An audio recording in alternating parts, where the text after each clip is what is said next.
Tá me Boa escutando? noite. Tá tranquilo o áudio? Tá, eu tô te ouvindo bem. Ah, Adenelson, tá, consegue ouvir bem, Rayane, a mim também? porque eu tô sem poder acessar o fone agora. Mas eu acredito que vai É, estar ok, externamente. pronto. A Araceli tá ouvindo também, a Adenelson tá confirmando. Esperar as pessoas entrarem, né? Melhor espectadora, né, sério? A Araceli é minha assessora para assuntos aleatórios. Para todo da vida. Eu sou novo no Instagram, vê se, Rayane. Tranquilo. Renan tá ouvindo também. Tá. Aí eu acho que por enquanto só tem 3 pessoas online. Eu tenho 3 aqui, É, isso mesmo. é isso mesmo. Então, Também. desse jeito. A Araceli entrou também. Renatinho de Jesus entrou. O pessoal vai conectando. É Eu peguei um. tranquilo, as pessoas vão acessando, saindo, oscila bastante. Normalmente tem uma um mas elas costumam oscilar. Doutora Rayane, me tranquilize, eu estou nervoso. Está nervoso. Depois de tantos podcasts, tantas lives, só por ser uma... Dizer que é sinal de que a gente se importa. Respondeu bem, é isso mesmo. Olha aí, tá vendo aí? Eita, A ideia é essa. Se não se importar, se não mobilizar nada, tem que se questionar, porque não está fazendo muito sentido. não tá fazendo. Não tem sentido, né? Senão Deixa eu ver aqui. Esse meu suporte de celular tá meio estranho. eu adaptei um aqui também para mim. É. Porque o Não, o meu meu quem tem que se adaptar sou eu, porque o suporte é de celular, eu que não estou sabendo usar aqui.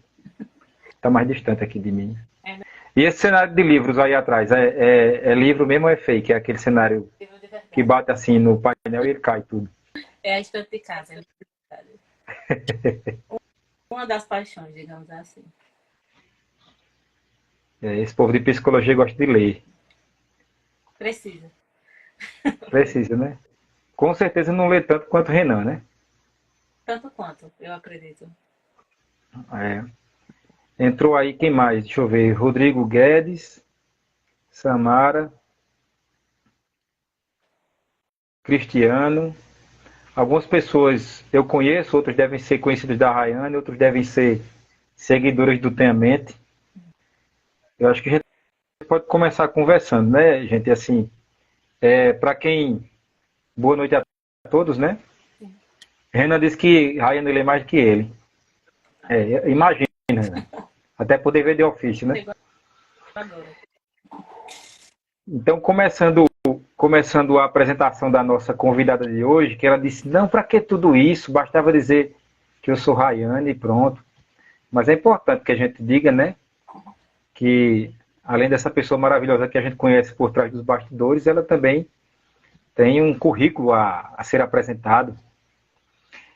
Rayane Chagas Barbosa, psicóloga pela Universidade Estadual da Paraíba, atualmente é a primeira secretária da Associação Brasileira de Logoterapia e Análise Existencial e atua na equipe de planejamento da Secretaria Municipal de Desenvolvimento Social no município paraibano de Queimadas, onde coordena a rede de psicólogos e é presidente do Conselho Municipal de Direitos da Criança e do Adolescente, sendo também a articuladora municipal do selo Unicef.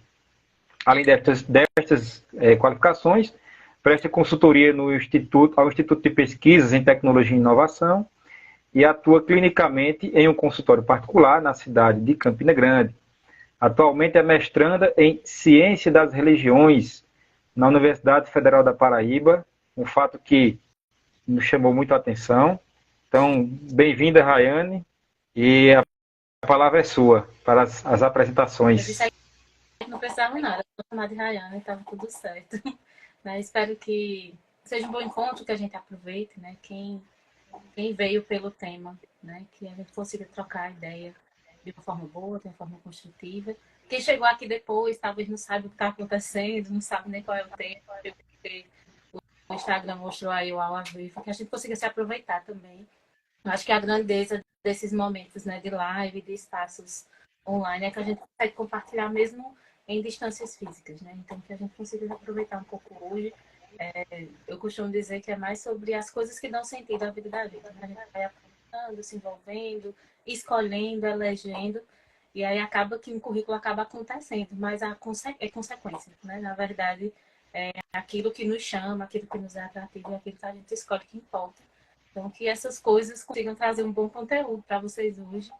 Enfim, estou aqui estreando a versão Instagram do Tenha Mente, né? Então, que a gente consiga fazer um bom começo aí para outros encontros também para o Instagram. E toda estreia traz as suas tensões, né? Porque no YouTube eu fico até um pouco mais à vontade, que a gente tem uma estrutura de estúdio, etc. E a Rayane foi bem escolhida para esse momento, porque eu já estou com a psicóloga para me tranquilizar, né?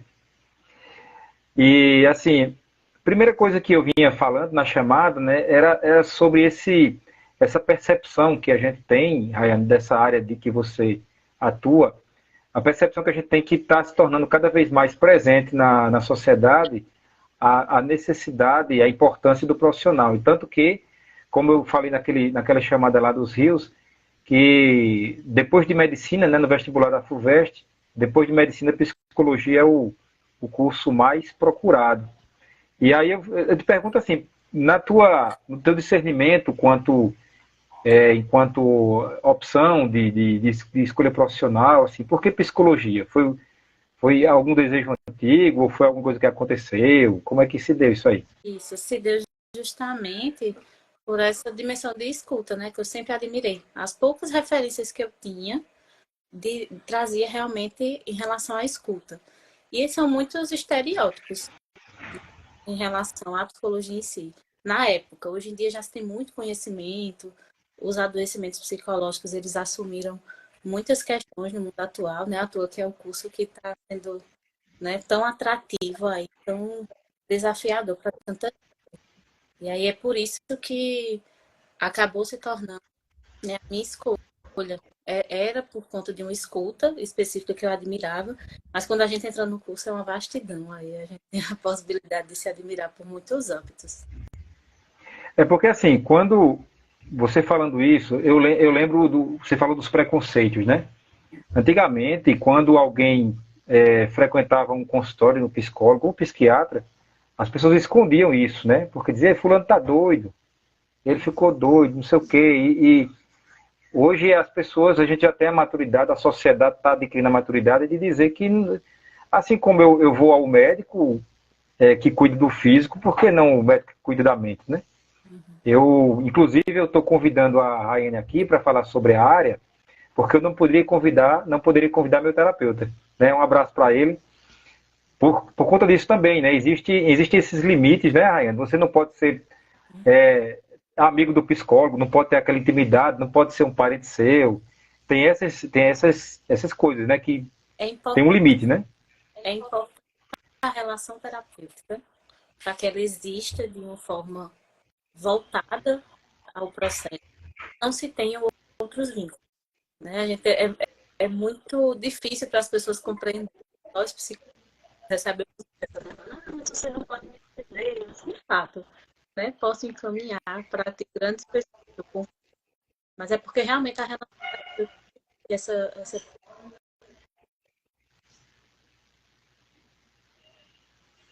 Existe essa. de conteúdo. Então, normalmente não se poderia ser por isso. Tem essa limitação, né? Na verdade, não é uma limitação, é uma característica, né? É uma questão é uma questão ética, né? Que os psicólogos seguem. E assim, eu passei a admirar cada vez mais a área a partir do momento que a gente precisa contar com o auxílio de um profissional dessa área e a gente começa a entender o quão complexo é a nossa mente e a que situações a gente pode ser levado se na verdade a gente não tiver um cuidado, né? Com a nossa saúde mental. E quando eu conversava com a Rayane sobre a profissão, porque nós nos conhecemos há um bom tempo, desde o tempo que eu acho que ela não estava nem exercendo a profissão ainda, e aí nos reencontramos na UFPB. E lá na UFPB, eu disse, está fazendo o que aqui, Rayane? Ela disse, estou fazendo mestrado. Eu disse, legal. E quando eu perguntei o mestrado em quê? Aí ela disse, o mestrado eu estou fazendo em ciência da religião. Eu acho que é esse o tema, né? O tema do a área de estudo do mestrado. E eu achei mais interessante ainda, porque a pergunta é, né, Raiane, por que depois de você já estar atendendo os pacientes, clinicando, você optou por ir atrás de uma pós-graduação e por que essa área em específico, né? Eu fiquei curioso para saber o porquê dessa motivação.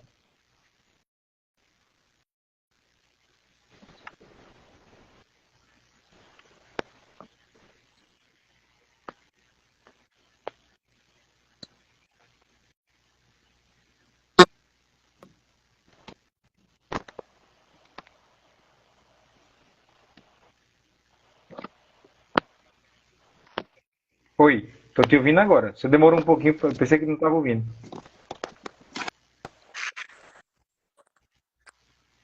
Tá me escutando?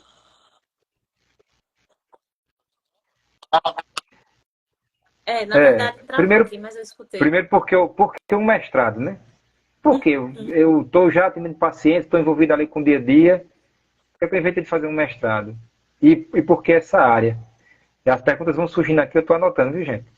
Vou ficar anotando as perguntas aí que a gente vai tentando sanar. Porque está tendo uma interferência tecnológica, né? Mas eu espero que a gente vá conseguindo. Então, o mestrado em si, eu acho que tem muito esse desafio do âmbito acadêmico e do âmbito prático, né? Essa dimensão de ser cientista em algo, de viver o processo acadêmico, vivenciar o processo acadêmico do ensino e o processo prático é sempre um dilema, desde a nossa formação até futuramente, mas eu acredito que seja muito um processo de interesse, de aptidão. A gente não pode romantizar muitos processos do que seria melhor, do que seria difícil. Eu acho que é um caminho muito particular de cada pessoa. Né? A forma como a gente elege esses lugares é muito do nossos chamados pessoais. Vai tendo chamados. No meu caso, eu sempre tive o chamado para a vivência acadêmica. Embora eu goste muito do ambiente prático, é um ambiente que eu gosto de nutrir. Então, eu nunca tive bastante.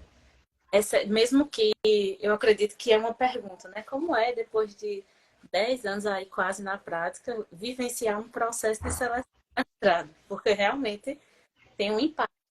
Aquela dimensão de escrita já está diferente, aquela dimensão de leitura já é diferente. Porque no ambiente prático é um processo muito técnico. Então, nós pesquisamos sim, não deixamos, mas é muito focado naquela solução, naquele dado momento. E imagino que de pesquisa depois, de trabalhar uma escrita, é um desafio. Então, sim, a seleção passa por um desafio nesse sentido, esse retorno à dimensão acadêmica. Mas eu acredito que todas as pessoas que se sentem atraídas pelo âmbito acadêmico acabam nutrindo de certa forma. Né? A minha escolha de tema, né, que é bem curioso, é muito nesse sentido, porque utilizo como abordagem a logoterapia, né, a logoterapia nas existenciais. E embora talvez seja uma pergunta futura, né, eu pretendo assim fazer na área da psicologia, talvez, mas na logoterapia eu consegui encontrar essa relação com a dimensão espiritual. Tem muito diz respeito do meu tema, da escolha, né, de parceria junto ao orientador, junto àquilo que eu pretendia trabalhar. Então, é um tema transversal na psicologia, a dimensão de espiritualidade, e ela está dentro do programa de Ciência das Religiões na Universidade Federal. Né? Em outros espaços, ela é colocada de outras maneiras. Né? Na UFPB, que é o local hoje onde eu estou na pós-graduação, ela se encontra em Ciência das Religiões, especificamente. Né? Então, foi muito pela abordagem que eu utilizo e a teoria que eu decidi utilizar na minha pesquisa. E o orientador, especificamente, por também fazer parte desse programa. Mas realmente é curioso. Porque eu achei assim, eu na posição de leigo, né, nós temos aí muitos psicólogos já entraram aí, e vocês, quem não me conhece, vocês estão falando com engenheiro mecânico. Então, negócio nada a ver, né? Só que como meu interesse pela pesquisa científica e pela ciência de forma geral, e eu tenho essa curiosidade de saber como é que se dá nas outras áreas. Quando você falou que estava fazendo um mestrado, na minha cabeça, assim, ela deve estar estudando alguma coisa relacionada a alguma patologia, alguma. Eu não sei se chama de patologia na psicologia, né?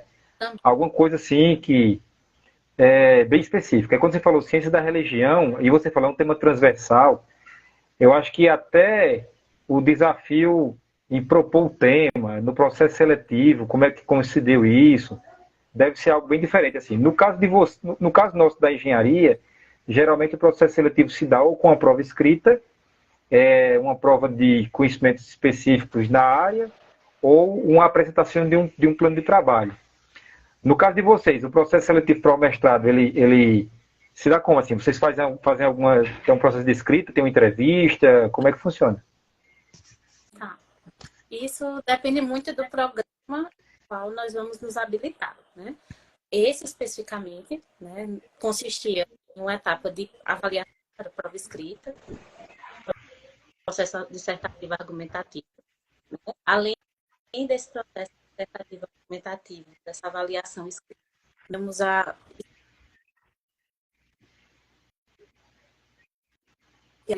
desse projeto. Então, sim, ela já é apontada também. Então, nós enviamos junto à pretensão do orientador e do tema. E além temos entrevista. Né? No processo de entrevista, nós temos um projeto e a fase da entrevista propriamente dita em relação ao programa, né? O ingresso no programa. Então, digamos que tinha todas essas etapas aí, um pouquinho a mais, né? A dimensão das humanidades exige um pouco da gente esse sentido teórico.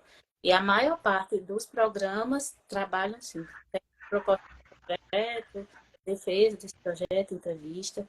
Então, sim, foram todas as etapas. E aí eu sei que uma pergunta que deve estar aí acontecendo é como foi que tu relacionou, né? Vou tentar tornar mais claro, que é o universo mais difícil mesmo. Vocês estão me escutando bem? Tá Eu, tranquilo? eu, a gente ouve com alguns cortes, mas eu acho que dá para entender o contexto, não dá? Se alguém tiver dificuldade, avisa, viu, gente? Aí. Pronto, porque realmente está travando aqui para mim, mas eu vou tentar falar mais devagar, porque aí a gente vai acompanhando. Infelizmente, tivemos aí os entraves tecnológicos que os trabalhos proporcionam, né? Tecnológicos, é. Mas, enfim, que em outros encontros a gente resolve isso depois, e talvez em outras pautas. Não Mas, tem problema não. vamos lá. Eu trabalho hoje, das minhas atividades é no processo social da psicologia, né, da dimensão social da psicologia, e trabalho com pessoas com vulnerabilidade. Então, esse de fato é um interesse que eu poderia acessar a várias questões na psicologia, desde a dimensão social, no processo da assistência social, de garantia de direitos, desde o processo de saúde mais amplo, na questão da qualidade de vida e na dimensão do impacto dessa qualidade de vida. Para a dimensão da logoterapia, a gente trabalha espiritualidade não no sentido apenas da religião, mas espiritualidade naquela dimensão que não adoece, né? Para a logoterapia seria nesse sentido. Seria uma forma da espiritualidade atuar no contexto da vulnerabilidade. Então, foi uma forma, né, de juntar a teoria da logoterapia, que é uma teoria do psicólogo vienense, né, Viktor Frankl, que vivenciou os campos de concentração, ele atuou muito fortemente na dimensão social, né, esse processo de, diante de qualquer circunstância, a pessoa ela sempre é capaz de tomar uma decisão. E isso está no campo espiritual. Nós todos temos uma vontade de sentido e que nos tira das dimensões que são limites, que são limitações para nós. Então, eu encontrei, vamos agora às vantagens, né? Porque a gente falou das desvantagens de estar longe do Isso. ambiente acadêmico. Vamos às vantagens também. A sede de quem está na prática, de falar sobre isso, é muito grande. O que não acontece na dimensão prática é tempo oportunizado para isso. Então, Você diz no sentido de processar aquela prática que você tem, aquelas experiências, você condensar e levá-la para a academia de uma forma estruturada. exatamente. Né? Você fica com a necessidade de externar aquilo ali. Exatamente. Então, quem está na prática tem sede de ter um conteúdo próximo do que realmente acontece. Quem está no Sim. âmbito teórico, nem sempre consegue acessar minúcias que só acontecem no conteúdo prático. E eu não trato isso como deficiência, eu trato como, de fato, são textos. E aí tem as vantagens de estar na prática esse tempo inteiro. É vivenciando essa teoria que eu escolho como forma de reflexão, vivenciando na prática, eu trago esses insights, né? Como a gente pode falar dessas limitações, dessas condicionalidades, dessas circunstâncias no âmbito da logoterapia. E essa é a provocação aí, se vai dar certo não sabemos, mas esse é o tema que eu estou É, levando na estrada. quando o tema da pesquisa, quando é algo que a gente. Eu aprendi uma coisa, quando, por exemplo, você está trabalhando com um tema que você não viu precedentes, ou você tem algo muito inovador, ou você está dando uma errada muito grande na área, né? Sim. Então fica aquela surpresa para saber o que é que vai dar. Mas normalmente, como a gente tem um acompanhamento de um orientador, que é alguém da área já mais experiente, né? Ele não vai deixar você em apuros. E, e Exatamente. quando você e quando você fala dessa dimensão da distância entre a teoria e a prática, eu acho que aí eu já vejo as correlações com a minha área, por exemplo, né? Onde a gente tem, eu digo às pessoas, por melhor que um curso superior seja, ele é longe do que se dá realmente na prática, porque existe um tempo, né, entre o conhecimento acadêmico consolidado, que é apresentado aos alunos, aos iniciados na profissão, e aquele conhecimento que já é praticado no dia a dia. Então, essa distância, eu acho que a gente tem que se acostumar que ela existe, a gente não pode se conformar que ela, ela se alargue, a gente tem que sempre ter o cuidado de manter essa proximidade, porque senão chega um ponto que você está na academia numa viagem totalmente diferente da prática, mas essa distância ela vai existir. Eu acho que a gente não tem que ficar ansioso com isso, né? Tentar saber sempre disso. E no teu caso, você falou aí no início da tua fala que estava cerca de 10 anos já clinicando, já atendendo. Então, como é que foi isso? Porque quando o estudante termina a graduação e emenda com o mestrado, é uma coisa. Quando você já está como profissional na área, é outra diferente, porque você já está distante da academia, aquele professor que você talvez fosse seu orientador, talvez o cara nem lembre mais de você. Como é que é essa aproximação?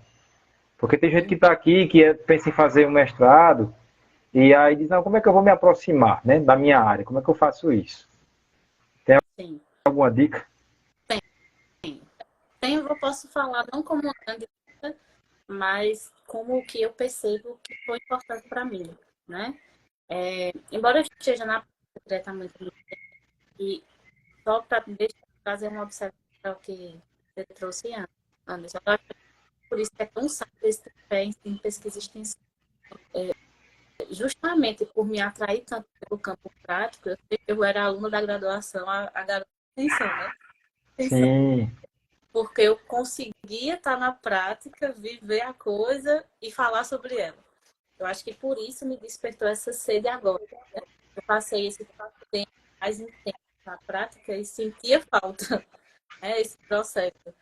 Como também muitas pessoas elas têm a característica mesmo cientista, da escrita, da pesquisa, e de fato elas se aproximam. Eu vejo que olha, para o tripé, assim, porque o ensino apenas, ele talvez não conseguisse trazer, despertar na pessoa aquilo que atrai. Então, no meu caso, né, que eu talvez possa ter dito para mim, eu acho que a apresentação teve uma coisa que talvez seja dúvida para algumas pessoas, né? Tem lá a primeira secretária da Associação Brasileira de Logoterapia e sim, andar social, né? Embora eu tenha ido para a prática, esteja, realmente gosto muito, né? Eu nunca deixei esses espaços. Então, os grupos de pesquisa, a Associação de Logoterapia, não é à toa que é o tema que eu escolho como mestrado, porque é o que eu venho conseguindo no tempo. Então, para as pessoas que despertam o desejo desse ambiente, é atrativo se manter nos grupos de pesquisa, espaços vinculados, associações, as quais a teoria que você faça parte consiga, né, se associar. Então, é isso, essa sede que é de errado em algum momento, porque não dá, né? Não dá para a gente estar num lugar que não faz sentido para a gente. Em determinado momento, é fadado a alcançar aquilo que não desperta. Da mesma forma que aquilo que nos desperta tá ali. Então, ela fica nos esperando e vendo sites, né? No meu caso, foi isso. Faço parte da associação, nunca deixei de participar dos eventos de logoterapia, ambientes de logoterapia, né? E o professor, que é o meu orientador atualmente, ele também faz parte desses espaços. Então, nós sempre trocamos figurinhas. Aí, Raiane, como é que está sendo lá? Como é que trabalha com a dimensão social? Em determinado momento, eu publiquei algo que eu estava fazendo. Então, nós partilhávamos, não só com ele, também com outras pessoas que estavam. No caso dele, ele não atua nem clinicamente mais, nem na dimensão social, mas nós trocávamos figurinhas. Então, foram dessas conversas, né? Então, assim, você nunca se distanciou, né, Você deixou a universidade enquanto aluno de graduação, mas você se mantinha sempre em contato com o ambiente, né? Eu acho que isso é uma dica bem interessante. Eu não havia pensado nessa possibilidade, né? Porque quando os alunos terminam a graduação, eu já observei o seguinte sentimento, parece que tem alguns que têm um sentimento de repulsa, sabe? Eu não quero voltar mais nunca ali, eu sofri tanto ali dentro, e não sei o quê, e aí tem gente que não quer passar nem na rua. E eu acho que tem essa fase, essa repulsa, aí depois começa a ter uma fase de a pessoa querer sentir a necessidade de voltar, mas ele fica meio sem saber por onde se chegar, e no seu caso não, você não se distanciou, né? Você manteve sempre um pezinho lá. Então, eu acho que no seu caso foi meio algo de caso pensado, né? Você disse, não, eu estou saindo daqui, mas um dia eu volto. Por incrível que pareça, embora eu esperasse que eu tivesse vontade, né, durante um tempo, ele realmente foi um pouco distante, né? A escrita acontecia assim, Anderson, porque eu faço parte da associação, então eu tenho o congresso de logoterapia brasileiro. E aí eu vou para o congresso. E aí ficava nessa, e eu não vou levar nada de trabalho. Não é à toa que uma das maiores dificuldades na minha seleção foi currículo. E eu acredito que para todas as pessoas que desejam esse espaço em determinado momento, quando se está no âmbito prático, esse é um dos maiores dilemas. Porque eu me mantive ali no processo, numa colocação bem legal, quando chegou para o currículo, descer assim, degraus, né? Eu sei demais o que é isso. Pois é. E aí justamente por isso, mas acaba que quando o interesse vai acontecendo, os espaços vão provocando. Vão provocando, Eu acho que a Araceli disse aí, é você buscar estar no lugar que faz sentido para você, né? Aí é como se o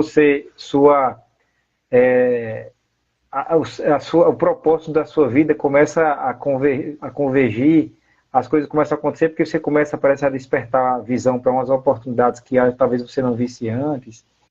Eu acho que a coisa de comer pelas beiradas também, né? Porque você participando dessa associação, dos eventos, você vai sempre, você está sempre marcando território de alguma forma e mostrando para a academia que você tem interesse de voltar.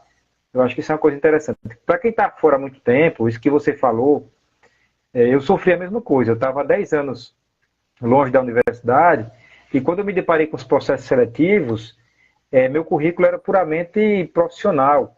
E os editais de seleção para os mestrados, e os doutorados também, eles consideram a maior pontuação das atividades acadêmicas. Então, você pode ter 10 anos de experiência, mas aquilo ali... Eu lembro que na seleção que eu fiz de mestrado, a experiência que eu tinha de 10 anos de indústria era igual à experiência de um estudante que publicou numa revista, num artigo científico. Tinha o mesmo peso de pontuação, né?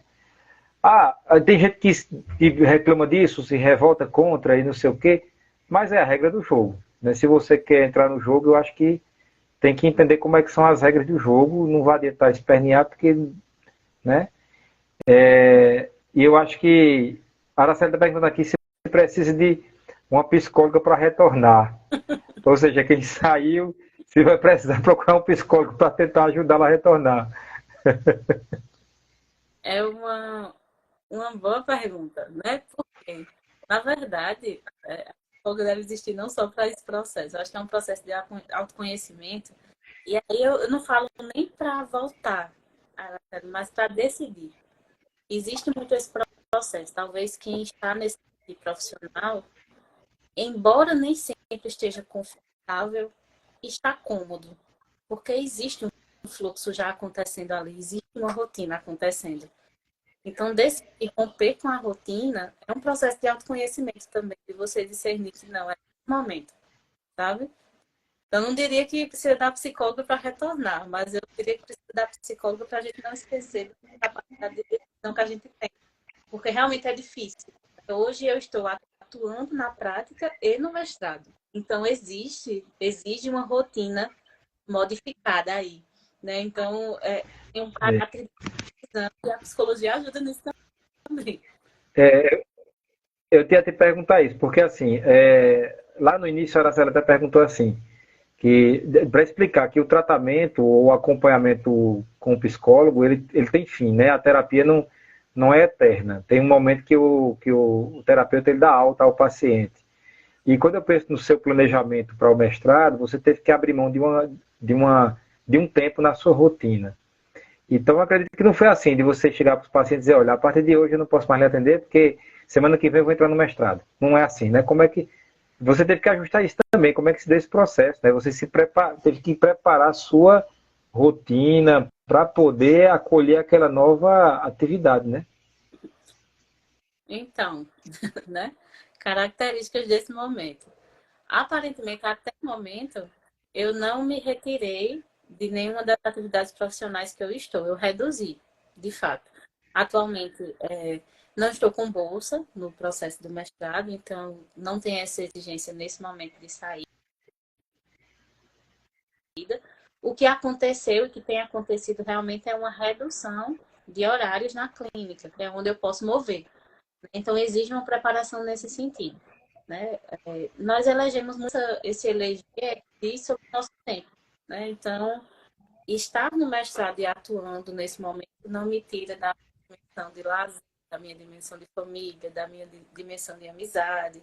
Né? Exige um processo saudável. Quando é uma escolha, o processo ele precisa mediante esse tempo. Então, sim, meus horários estão mais restritos. Como eu disse, voltar ao ambiente. Você falou uma coisa muito importante, que realmente a gente tem, meu Deus, eu faço tanta coisa e não vai contar nada para a seleção, mas isso é compreensível para o âmbito acadêmico, porque é preciso que a rotina ali seja modificada. É uma dimensão de escrita, de produção. Então, sim, nós temos que nos preparar para voltar para esse ambiente. A seleção acaba provocando isso na gente, né? É necessário. No meu caso, não só por o âmbito não contar, mas por eu estar na psicologia diretamente. Então, minhas experiências práticas não contaram em nada para a seleção. Realmente, foram só o pouco do acadêmico que eu tinha ali. Mas esse processo de retornar e adaptar é muito do eleger, né? Não é fácil, porque é escolha mesmo. Se não for por escolha, não funciona. Né? Eu acho que você falou assim, de ser por escolha é algo que é importante, né? Eu fico triste quando eu vejo pessoas que optaram por fazer um mestrado, aí você pergunta, conversa com a pessoa e diz, não, porque não apareceu outra coisa para eu fazer. Eu acho isso um negócio assim tão... Porque você vai estar num lugar que você não escolheu, pelo efeito das circunstâncias. Eu acho que a gente tem que fazer as coisas por escolha, você se enxerga naquilo ali. E uma coisa que você estava falando aí, que de fato a sua experiência profissional ela não contribuiu para a seleção, mas uma coisa que eu senti na minha experiência do mestrado é que quando nós entramos já temos uma bagagem, uma experiência profissional prévia, isso nos ajuda na forma como a gente vai agir diante dos desafios que surgem no mestrado. Porque você é um profissional que tem uma experiência, você já tem uma forma você já se conhece mais, parece que você tem uma forma de lidar melhor com aquelas situações. E eu já vi alguns fenômenos interessantes de você comparar alunos. Um aluno que só estudou na vida, assim, ele só emendou a graduação com o mestrado, certo? Ele é uma pessoa que reage de uma forma. O cara que terminou a graduação, foi lá fora, trabalhou, não sei o que, ele volta, ele tem uma dificuldade grande de entrar, mas quando ele está dentro do processo, aquilo parece que para ele é mais natural. Eu vejo isso. Né? Eu também, por exemplo, para a minha experiência de mestrado e doutorado foi muito tranquila. Que o pessoal diz, eu estou ficando doido, eu estou ficando maluco, eu estou tomando remédio controlado. Comigo não aconteceu nada disso. Aí eu pensei, ou eu já sou maluco e não percebi, ou é porque a forma como eu encarei as coisas. Eu acho que tem isso também. Não sei se no teu caso, a tua experiência, né, de mestranda, já tendo a experiência prática, se te coloca nessa posição de reagir diante da realidade de uma forma diferente de uma pessoa que não tem essa maturidade, né? Na verdade, Anderson, o que eu vejo é que não dá muito para romantizar nenhuma das experiências. Eu acho que a experiência é uma experiência significativa, sabe? Assim como uma pessoa que vivenciou uma graduação, ela viverá diferente, porque é já conhecido, né? Para mim, pelo menos nesse momento, tem sido de uma riqueza muito grande e está nele agora. Com o meu olhar para as experiências que eu trago. Então, sim, de um lado, realmente, muitas coisas não me mobilizam mais tanto quanto me mobilizar se eu tivesse permanecido no âmbito acadêmico. Porque meu nível de exigência mudou, minha perspectiva mudou. Né? Então, nem sempre a mesma exigência. As tensões e os processos que eu vivi no âmbito prático, na rotina prática, me fazem não dimensionar tanto esses aspectos. Justamente, se eu tivesse continuado da graduação direto, eu talvez ainda tivesse. O tempo de urgência muda, a perspectiva muda, né? Como eu permaneço no processo prático também muda. Mas isso não acredito que seja porque seja melhor ou pior. É porque é uma característica que essa realidade traz. Então, talvez um dia ficar aí, juntar dois ou três que vivenciam essa dimensão, talvez a gente troque muitas figurinhas e chegue a conclusões. É. É tão difícil quanto, sabe? Do mesmo jeito que provavelmente nós nos exigimos de coisas que quem já está no acadêmico não se exige. Né? Eu estou tendo que um processo de escrita, atualização de quando eu estou escrevendo um relatório técnico, eu não preciso, né? Porque a minha linguagem no relatório técnico prático não é a linguagem e a Diferente. do teórico. Então, É, eu tenho exigências que quem está na prática, quem está na vivência acadêmica não tem. Para eles é confortável, né? Do mesmo jeito que é uma uma, acontece. uma coisa que você está falando aí, por exemplo, quando eu digo isso, né, que a pessoa que já tem mais experiência, ela reage de uma forma diferente, a gente também não desvaloriza ou não coloca na posição de inferioridade a pessoa que não teve experiência prática antes. Mas a gente pode, uma coisa que eu já vi também, e aí serve para quem está fora e quer entrar no mestrado, quem está no mestrado e às vezes tem aquela angústia de, eu nunca atuei na prática. Eu já vi a experiência de quando une esses dois mundos, pessoas de experiências diferentes, na mesma equipe de trabalho, é fantástico. Porque eu tive essa experiência. Quando eu voltei para a universidade, eu estava há 10 anos fora, algumas ferramentas de trabalho eu nem conhecia. Aí fiquei no meio da garotada, eu era o tiozão, até porque é questão de idade, eu tinha, em média, 10 anos a mais do que os meus colegas.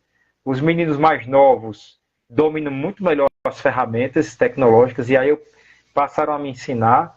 Por outro lado, quando eu vi eles desesperados com a coisa que eu via que não merecia desespero, aí eu chegava, rapaz, tenha calma, isso aqui resolve. Então eu vi que em equipe a gente conseguia trabalhar bem, né? Até o orientador, eu via que ele gostava dessa interação porque isso ajudava ele, né? Porque quando tinha um que ia chorar as pitangas, o outro eles já se ajudavam lá e não chegava problema para ele, né? Já só chegava a solução. Então essa união de perfis era interessante. De uma riqueza. Eu tenho aprendido muito.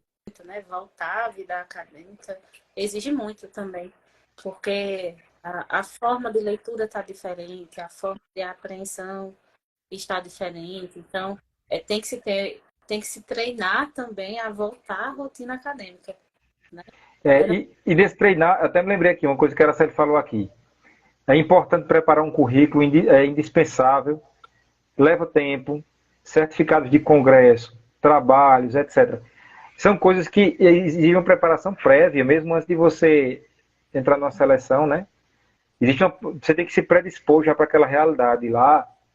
Eu acho que uma coisa que a gente tem que... Eu sempre digo aos alunos, né, de graduação, digo, olha, você não sabe onde você vai parar, então não despreze a oportunidade de participar de um congresso, de publicar um trabalho numa revista, mesmo que você naquele momento diga, não, eu jamais quero voltar aqui, eu quero terminar o curso e não voltar nunca mais, porque pode ser que daqui a um tempo aconteça como aconteceu com você, o desejo do retorno, né? E aí você vai estar preparada de alguma forma para aquela nova realidade. Eu acho que exige o desafio é constante, né? Eu acho que é um subir de ladeira, né? Você sempre exige esforço de sua parte, né? Sim, sim. Tem esse processo, né? Nós temos muitos processos nas experiências diferentes. No meu ambiente, né, quando eu concluí, eu tinha assim, a vontade do processo de mestrado. Inclusive, foi uma das opções que eu nutri quando eu concluí o curso, aquele processo de angústia. Né? Concluí o curso, e agora? Né? Por onde eu começo? E, enfim, era uma perspectiva, contextos pessoais. Cheguei apontando ao processo, é curioso também, porque embora eu estivesse apontando para o aspecto clínico e para o aspecto acadêmico na época, minha primeira experiência profissional, de fato, assim, de rotina, de ambiente corporativo, foi na área social, que foi uma área que eu nutri na extensão. Não era a minha primeira opção, quando eu vivenciei na prática, por isso que eu falo muito também da psicologia, né? Se você está em situação, permita vivenciar todos os espaços aos quais você se sentir chamado. É por isso que é tão rico o processo da graduação ser vivido, porque você vai se sentir atraído pelas experiências que você teve. Né? Então, é a fase mesmo. Se você estiver na graduação, se entregue mesmo, se permita vivenciar espaços, porque é onde você vai ter acompanhamento para experimentar. Né? Que as experiências elas vão acontecendo, nós vamos elegendo. Mas acontece com a ida. Né? Se a ida não acontecer, muito dificilmente as coisas chegarão até você de uma forma tão clara assim. Né? Realmente, a experiência de todas as possibilidades, ela conta. E a graduação é muito rica nisso, que quando nós estamos no processo de pós-graduação ou no processo prático, o nível de responsabilidade e de foco que precisa ter naquilo que a gente escolhe não dá muito espaço. Né? É isso que acontece mesmo. Então, você está na graduação ainda, caminhe. Se você já saiu da graduação e está pensando, né, tente se escutar enquanto esses chamados. Aí, Araceli, se o âmbito da psicóloga surge aí, né, de perceber se está fazendo se aquilo realmente está sendo uma chama aí viva. Se não, tá... E essa, você estava falando aí, eu me lembrando do teu tema de pesquisa, né? Você teve uma motivação pessoal baseada na tua experiência e a recepção do orientador quando você apresentou o tema para ele. Porque às vezes a gente traz um tema para o orientador e eles, não, isso aqui não dá um samba, não. E como é que foi a recepção? Porque pelo que eu entendi da tua pesquisa, você não falou a profundo da tua pesquisa, mas pelo que eu entendi foi motivada pela tua vivência pessoal, as realidades que você vivenciou, e você vislumbra ter uma aplicação disso no âmbito social, enquanto o resultado acadêmico, né? Mas como é que o teu orientador recebeu isso? Ele foi de boa ou ele sugeriu mudança de tema, algum ajuste de rota? Como é que foi essa recepção? Nós estamos nos encontros de né, para essa orientação. Em relação ao processo, não houve intervenção, houve no processo da entrevista. Então, sim, fui um pouco provocada na entrevista, na relação da vulnerabilidade com a saúde, da assistência social com a espiritualidade. E realmente é a característica que traz como diferenciação, né? Mas em relação ao orientador, não. Como eu te disse, né? Na verdade, existiu a possibilidade da tentativa do mestrado junto a ele em outro momento, né? Há um tempo atrás, antes do período da pandemia, inclusive. Mas por ele já conhecer com o que eu atuava, né? As experiências que os congressos e os espaços em que a gente se encontrava mostravam. Nós em um evento específico, onde ele estava, né, na participação de uma das mesas, e eu fui chamada para fazer um relato de experiência. Então, havia essa troca de figurinhas, então não foi tão assustador assim para ele. Eu espero, né? Não sei aí nas próximas orientações se vão ter grandes mudanças. Mas eu acredito que eu falava.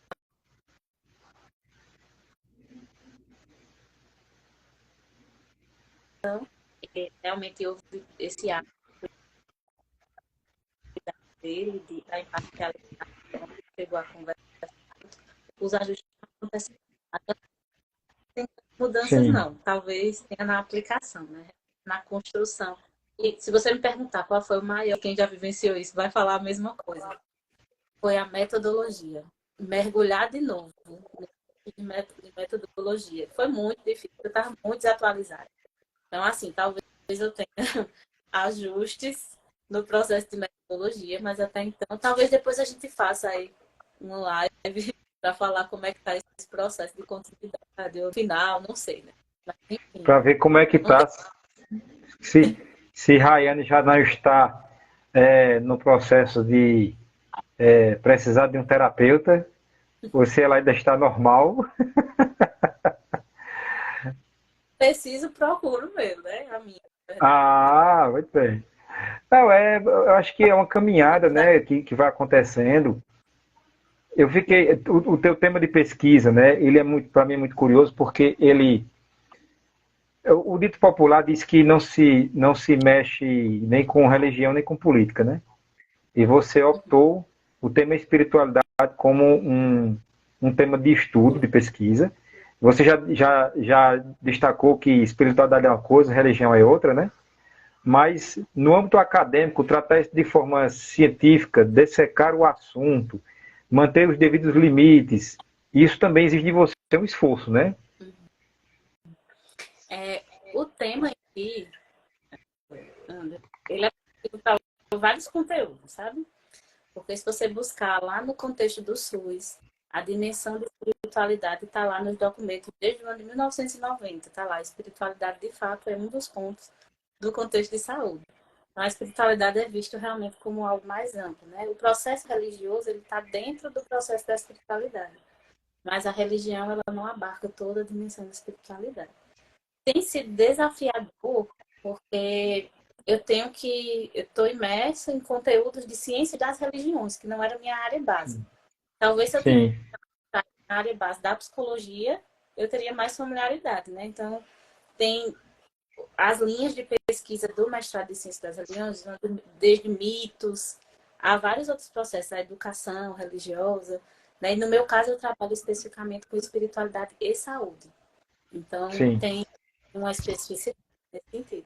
Aí está desafiante, sim, né?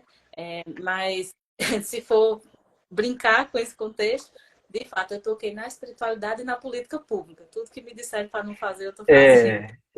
Espiritualidade e política pública, exatamente. Mas assim, é um tema que eu acho que ele tem uma dimensão, como você falou, uma dimensão de aplicação na sociedade, eu acho que de curto, médio e curto prazo, né? Eu acho que desperta um interesse. E para que as pessoas entendam, né, também, que você disse que está sem bolsa por enquanto, né? Mas que a academia ela investe em ciência para que essa ciência ela se retorne para a sociedade na forma de algum benefício. Inclusive, gente, dizer que o mestrado é de graça, na verdade é ilusão, porque o mestrado não é de graça.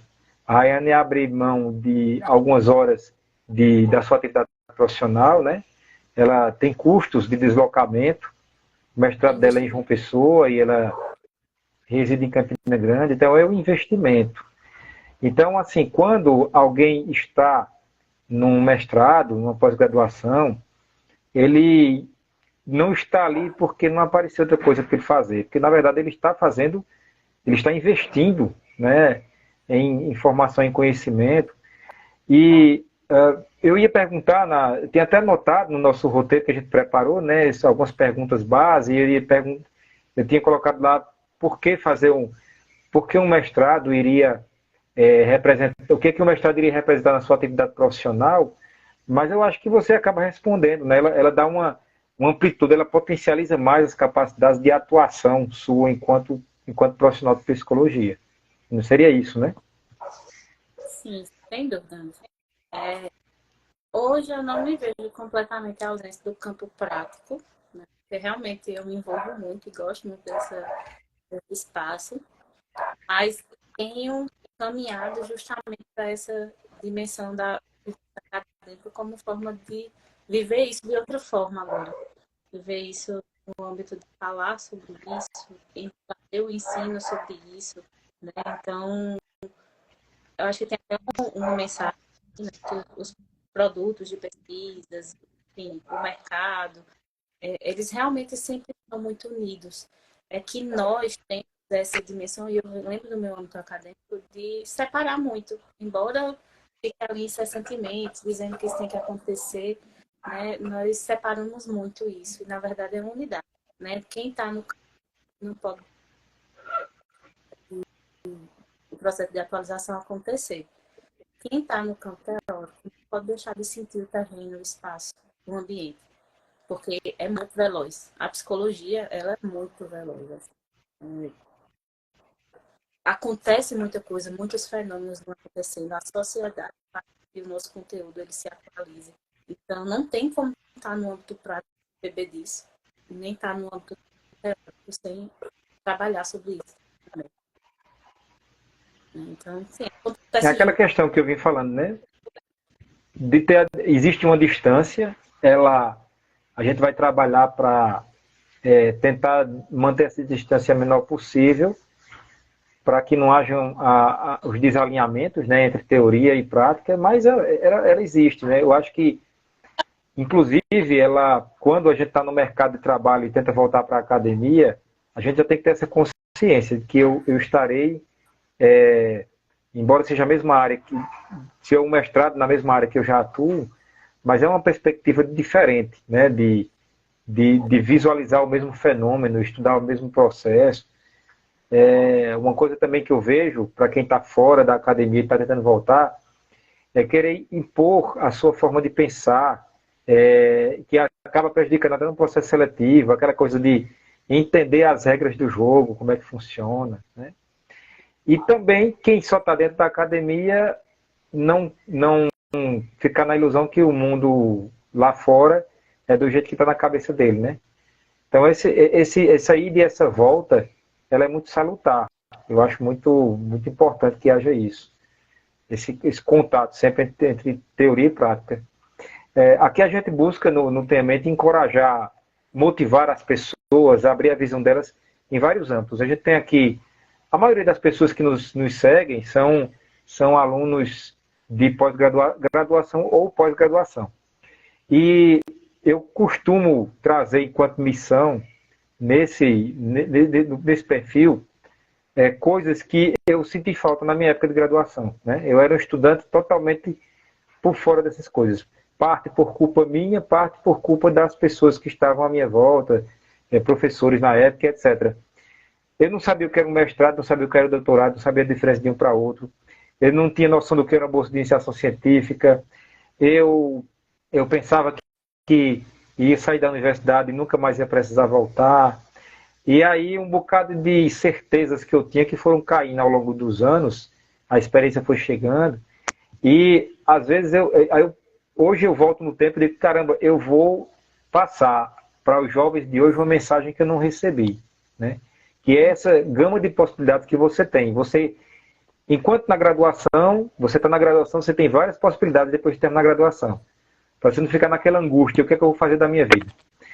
Você estando no mestrado, você tem várias possibilidades como mestre. Você estando no doutorado, tem várias possibilidades. E a gente sempre lembra que não é só um caminho reto ali, que só tem uma opção. Não é aquele caminho de formiga, um atrás do outro, não. Você tem outras chances. E aí, quando traz uma pessoa como você, que teve essa experiência, tem a experiência profissional, e voltou para o mestrado e não abandonou sua experiência profissional, né? Você não deixou de clinicar, não deixou de atender, não deixou tudo para lá. Você continua conciliando.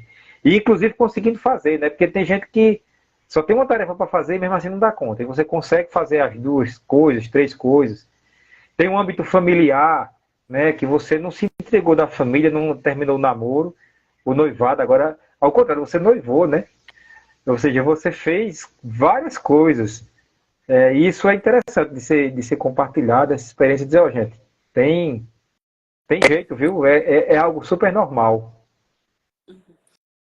E o rico que acontece, né? Sempre tem possibilidades. Né? Eu acho que é muito o processo de escuta pessoal. Sabe? Porque quem está no ambiente pode sim chegar ao campo prático. Não existe um abismo, nenhuma grande decisão entre eles. Realmente, a gente continua alimentando quando está em determinado espaço. É mais uma questão de abertura, assim como no processo acadêmico. Né? Às vezes, muitas coisas, assim, o que falta é abertura, seja pelo tempo pessoal, seja pela perspectiva, que é um pouco limitante. Não vou deixar de trazer isso, ou seja, às vezes é por ausência do estímulo, né? Porque o outro, a pessoa que chega ali, ela não chega, né, tão conhecedora desse aspecto. Por isso que talvez eu tenha muitas pessoas e espero que as possibilidades não deixem de serem mostradas, né?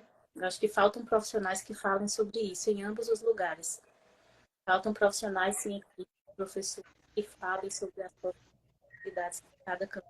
Faltam pessoas no campo prático que também falam que o campo prático tem. Não são distoantes, eles são complementares. Ou seja, sendo complementares, eles são possibilidades. Qualquer um deles são possibilidades. Né? E essa questão pessoal, ela realmente ela precisa ser dessa entrega, dessa descoberta pessoal, de reconhecer seu tempo. Né? Embora tenha sido provocado em alguns momentos para a possibilidade, inclusive do próprio professor que é o meu orientador, ou de outros amigos, né? Por que você não escreve sobre isso? Por que você não fala sobre isso? Né? Não precisaria estar no mestrado para falar sobre isso, mas eu também, né, me assegurava na minha rotina, estava lá, fechada. Né? Então, é um campo de abertura. Em determinado momento é preciso se escutar. Porque eu não sei como é que está o tempo da gente aí, mas eu separei um textinho e na logoterapia que aborda isso, a gente trabalha muito isso, o sentido da vida, as decisões, talvez por isso que é muito do meu conteúdo, né? Então acaba que é muito da linguagem que eu utilizo. E aí, esse livro, inclusive, é meu orientador, né? O autor é ele. Ele fez algumas séries de reflexões sobre a logoterapia e a questão do sentido da vida. E aí ele diz o seguinte, né? Eu vou ler antes que nosso tempo acabe. Né? Ele fala, Sim. uma parte do texto, fala no pós-fácil, ele diz assim, a vida é comparada a uma vela. A vida pode ser comparada a uma vela que está em combustão. Com uma vela acesa, lápis e papel, se a gente for parar para fazer uma meditação, realmente questionamentos, né? O sentido da vela, se a gente for parar para pensar, é iluminar, ao mesmo tempo que ela é consumida. A vela é consumida, isso é um fato. Assim como É um fato. tem uma parte que já foi consumida, que é quem a gente é o nosso ser. A gente é nesse momento, é tudo que foi consumido até agora. Há também a outra parte, a parte que ainda vai ser consumida, né? Aquilo que a gente ainda pode ser. Né? Então, as perguntas surgem, né? Com quem eu tenho consumido a minha vida? Né? Essas perguntas, elas precisam ser feitas constantemente. De forma eu estou consumindo a minha vida, né? É com algo significativo? É com algo que realmente me ocupa? Quais são as possibilidades que eu tenho de iluminar? Porque a vela, ela vai ser consumida até o final. Isso também é um fato. Mesmo com ventos fortes, algumas velas, elas permanecem acesas. Grandes abalos, grandes questionamentos, as velas estão acesas. A nossa resistência, que é dita espiritual, né, que vem dessa dimensão de espiritualidade, se manifesta justamente nessas turbulências. Às vezes, as nossas decisões surgem nos momentos de maiores turbulências. Quando a angústia do espaço não está acontecendo ou quando o despertar acontece.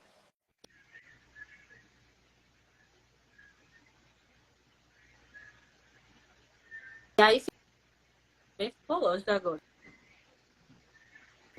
Né? Como é que está a sua chama? Ela está fraca ou está forte? Né? Porque o calor e a luz, momento engenharias, né, químicas, Isso. momentos agora, né, se a gente pode se associar nesse momento, o calor e a luz ela se esconde para fora da vela, para iluminar o mundo. E aqui se manifesta, e aí a gente se pergunta, o que é que a gente está fazendo no mundo? Né? Quem e o que nós estamos iluminando e aquecendo? Essas E perguntas, elas quando, são profundas, né? Mas o que a chama iluminou um dia, o que uma vela chegou e iluminou um dia, jamais será apagado. Uma vez visto, é verdade. jamais apagado. E ninguém vai poder retirar. Aí fica a pergunta, né? O que é que a gente já iluminou? É muito dessas escolhas. É a nossa, quando ela entra em combustão, são os nossos valores, as coisas que a gente escolhe, os sentidos que a gente dá. E é muito desse nosso alimento, né? Aquilo que a gente alimenta. Então, se fosse uma questão física do negócio, tem a chama, tem o pavio e a parafina, né? E aí ele traz nessa reflexão. Ao redor, o psicofísico, que a gente chama de psicofísico, pode ser a parafina. Tá? Possibilidades que a gente tem para se consumir. Mas o nosso psíquico, aquilo, né? Então, como é que a gente tem tratado o nosso psicofísico? É como um fim ou um meio para manter a chama acesa? Ela tem que ser apenas um meio. O pavio está lá, nós temos possibilidade de escolha. Mas a forma dessa parafina ser consumida tem muitas possibilidades. E, assim, eu acho que o grande erro, às vezes, é a gente se fechar muito, né? Aí ele termina esse trecho do livro dizendo assim: um dia a vela terá sido consumida na sua totalidade.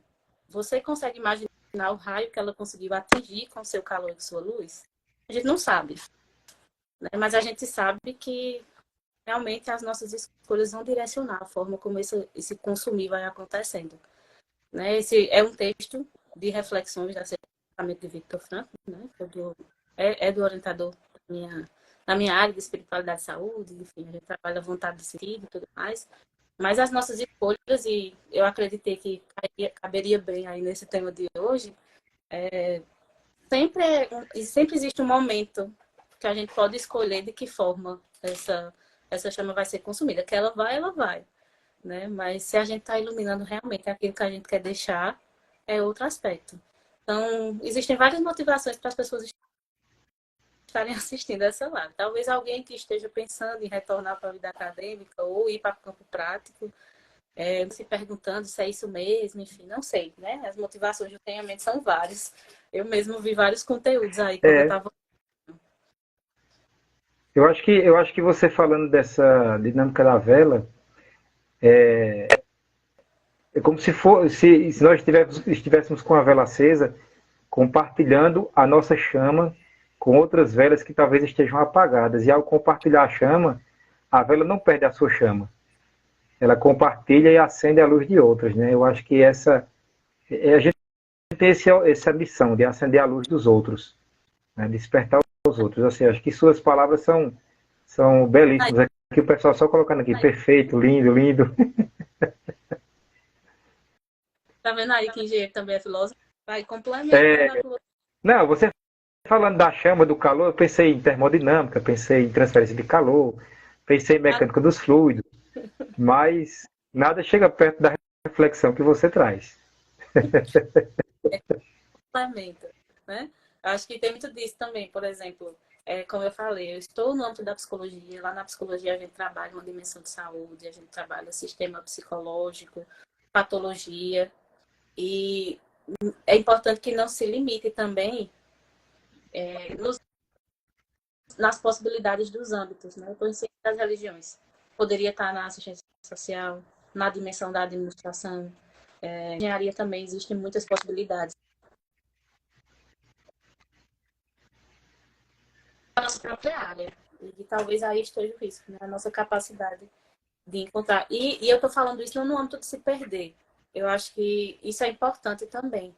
A gente tem que manter firme naquilo, né? vocês quiserem conhecer, a gente pode partilhar materiais depois. Então, eu preciso olhar o âmbito da logoterapia e da psicologia em tudo que eu exerço. Vai chegar uma hora que eu não me reconheço, mas eu sou capaz de trabalhar aquilo que eu escolhi, observando por perspectivas diferentes. E, às vezes, no âmbito, qualquer âmbito, a gente é muito desperto aquele limite, o foco, a atenção, a parte. E existe um todo que, às vezes, carece as nossas escolhas e que também são possibilidades. Né? Então, a gente não perca nem as possibilidades de mudar a rota enquanto ambiente, mas eu mudar a rota talvez enquanto tema também. Né? Não vou Sim, conseguir sim. fazer engenharia, mas acredito que deve ser similar. Né? As possibilidades são É. várias. São várias, são várias. Precisa estar aberto e atento e observá-las. Eu estou com uma participação aqui muito dos nossos seguidores. A Araceli está participando muito aqui.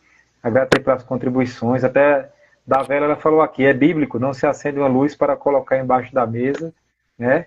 E eu acho que é isso, né? Você que é profissional e você tem essa luz, você não pode estar escondendo isso. E eu acho que quando você está na pós-graduação é a oportunidade de transbordar.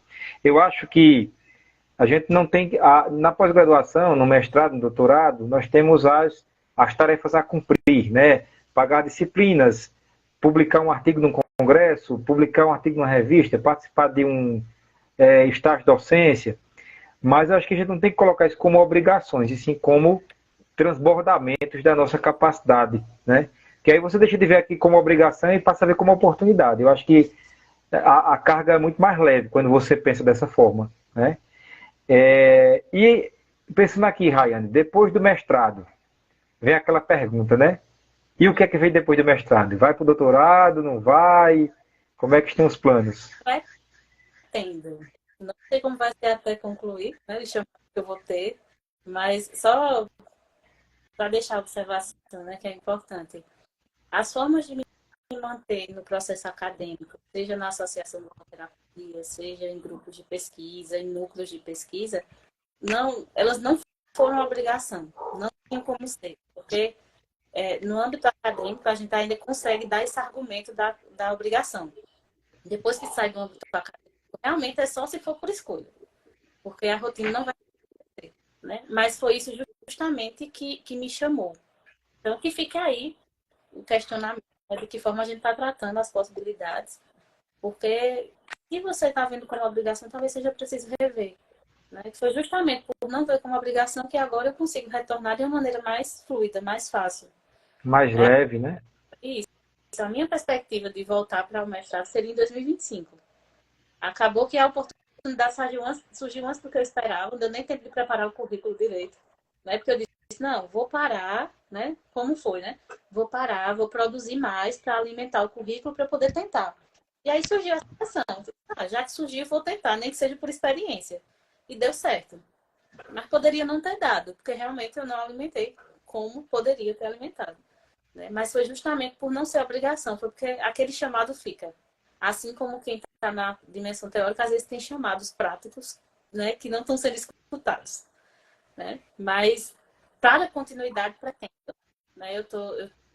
Minha perspectiva, meus chamados de agora, né, a forma como eu reconheço, tem sido realmente pelo âmbito acadêmico. Então, a tendência é que eu diminua cada vez mais o processo da dimensão prática mesmo, porque eu estou me sentindo atraída para ser consumida no âmbito acadêmico agora. Né? Então, é a perspectiva, Anderson. É a Talvez perspectiva, né? Olha aí.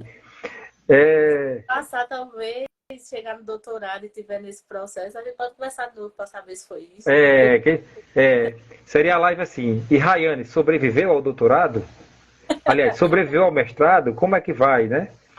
É, Tá ótimo. tá sobrevivendo, Tem né? uma Você é super tranquila. Você é super tranquila. Uma coisa que eu estou vendo aqui, tem perguntas, Rayane, ainda nas tuas redes sociais, no WhatsApp. As que tinha aqui eu já fiz. Eu estou olhando aqui e já fazendo. Eu confesso que se eu for atrás,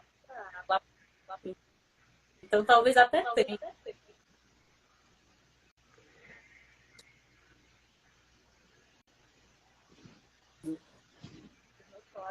deixa eu te perguntar.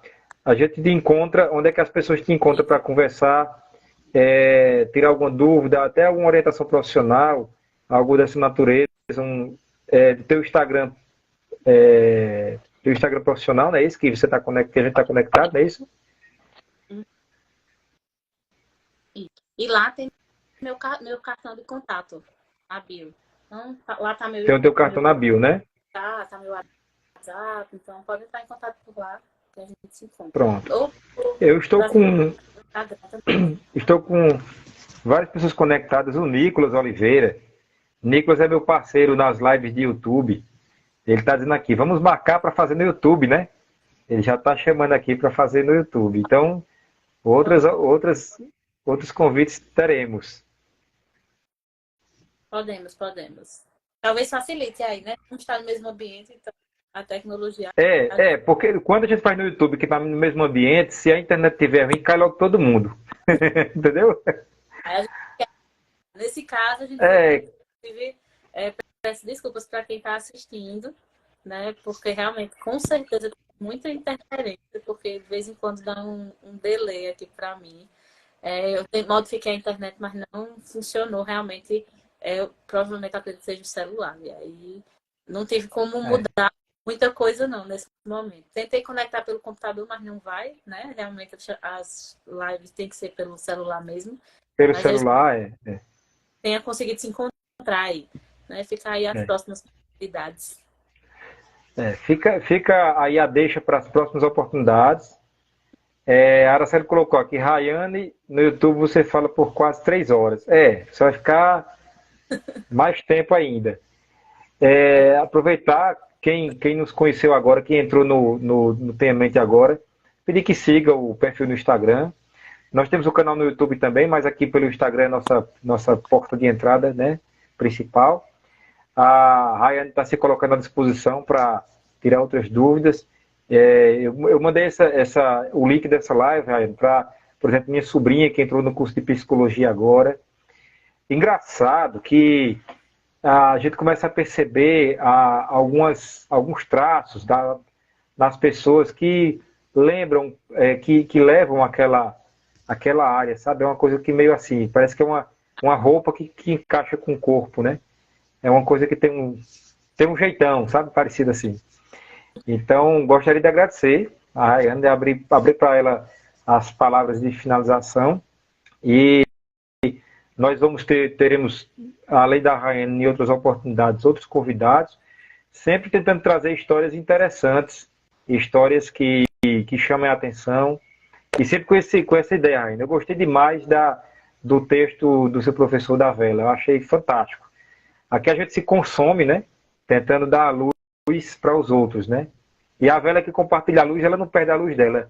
É uma coisa... O professor, ele é um generoso, porque ele compartilha o conhecimento sem medo de perder aquilo ali que ele compartilhou, né?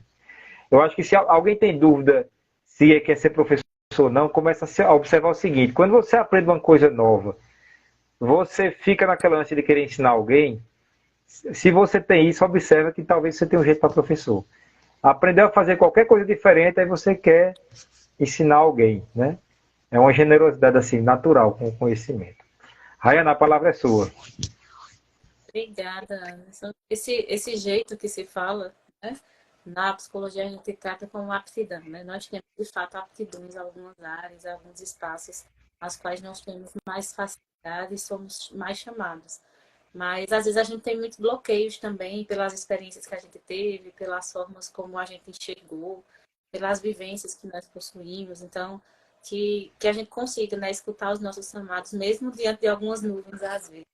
Obrigada, agradeço muito, né, a oportunidade, que a gente tem a oportunidade de nos encontrar mais vezes. É um engenheiro, uma psicóloga, entendo bem isso. Renan também é engenheiro mecânico, vez por outra algumas figurinhas são trocadas, mas é muito disso, né? Que a gente tem a oportunidade de dividir um pouco, de possibilitar, né, o olhar de possibilidades para as outras pessoas. Às vezes a gente está muito fechado, não, repito, não romantizando, mas pelas perspectivas que a gente está vendo.